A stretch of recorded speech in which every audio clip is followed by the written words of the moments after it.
மாவட்டம், வட்டம், நம்ம பெயர், கிராமம். இது 4த்தையும் வச்சு எப்படி நம்ம பட்டா எடுக்க போறத நம்ம பார்க்க போறோம். அதுக்கு நம்ம உங்க ஃபோன்ல இருக்க Googleல போயிட்டு, இ சர்வீஸ் பட்டா இத கிளிக் பண்ணுங்க. இந்த page ஃபர்ஸ்ட்லயே patta chitta government of தமிழ்நாடுன்னு இருக்கும். அத கிளிக் பண்ணுங்க. இங்க தமிழ்லயும், இங்கிலீஷ்லயும் வச்சுக்கிற எனேபிள் ஆப்ஷன் இருக்கு.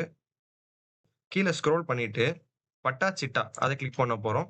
வட்டம், வட்டம், கிராமம், பெயர் இது 4த்த வச்சு மட்டும் ஒரு பட்டா எப்படி எடுக்க போறதுன்னு நம்ம பார்க்க போறோம். இப்போ நம்ம உங்களுடைய மாவட்டம் அது என்னமோ அத குடுத்துக்கோங்க. வட்டம் குடுத்துக்கோங்க. கிராமம் குடுத்துக்கோங்க. கிராமத்தில பார்த்தீங்கன்னா, அந்த ஊர்லயே கிழக்கு, தெற்குன்னு 2 இருக்கும். எனக்கு என்னவோ நான் குடுத்துக்கிறேன். அப்புறம் என்ன பண்ணியிருக்கேன்னா, இதுல பட்டா நம்பர் நம்மள்ட்ட இல்ல. பெயர வச்சு தான் நம்ம எடுக்க போறோம். ரூல் நம்பரும் நம்மள்ட்ட இல்ல. சோ பெயர் குடுத்துக்கிறேன். குடுத்துட்டு, பட்டா உரிமையாளர் பெயர் ஒரு 3 எழுத்து மட்டும் அப்படின்னு கேட்டிருக்காங்க. இத நான் கிளிக் பண்ணிட்டு, பேஸ்ட் பண்றேன். நீங்க ஃபோன்ல அப்படியே பண்ணிக்கலாம். நீங்க கையில என்ன நம்பர் வச்சிருக்கீங்களோ, அந்த நம்பர் குடுத்துக்கலாம். ஏன்னா, நீங்க ஏதோ அப்பா நம்பர் வெளிய இருக்காங்க. அவங்க நம்பர் குடுத்தீங்கன்னா, ஓடிபி அவங்க பாஸ்வேர்ட் டிலே ஆகும். சோ கையில வச்சிருக்க நம்பர் குடுத்தீங்கன்னா ரொம்ப யூஸ்ஃபுல்லா இருக்கும். இப்ப நாங்க நம்பர் குடுத்துக்கலாம். இப்போ ஓடிபி பெறுகன்னு சொல்லி கிளிக் பண்ணோம்னா, ஓடிபி வரும். ஓடிபி உறுதி செய்ய அப்படின்னு சொல்லியிருக்கு. இத நீங்க கிளிக் பண்ணுங்க. கிளிக் பண்ணிட்டு ஓகே குடுங்க. குடுத்த அப்புறம் சப்மிட் குடுத்துறலாம்.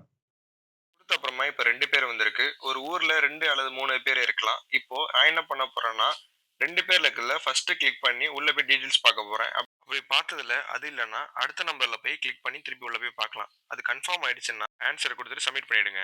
பேர வச்சு எப்படி பட்டா எடுக்குதுன்னு பார்த்திருந்தோம். அடுத்த வீடியோல பட்டா நம்பர வச்சு எப்படி பட்டா எடுக்குதுன்னு பார்க்கலாம். இந்த வீடியோ உங்களுக்கு பிடிச்சிருந்தா லைக் அண்ட் சப்ஸ்கிரைப் பண்ணுங்க. Thank you.